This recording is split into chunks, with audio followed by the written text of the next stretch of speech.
As we already know, we require massive data sets for AI, and to process them, we will require high-end IT resources to run them, which we will use through cloud. To understand what are IT resources and what is cloud, watch this video. The link will be available in the description where I explain what is cloud as well as IT resources. Using AI in cloud gives you the ability to develop these models with speed. This ability to develop with speed is known as agility. Also, the cloud will give you the ability to access virtually unlimited hardware resources to tackle AI models of any size. And this ability to manually increase or decrease resources to meet the predictable workload is known as scalability.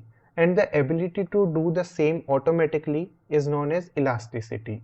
If you want to understand these terms and all other cloud terms with example, then you can watch this video. Link will be available in the description.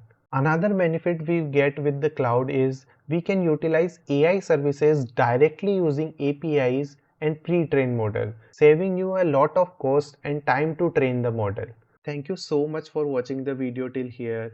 That means you gain value from this video.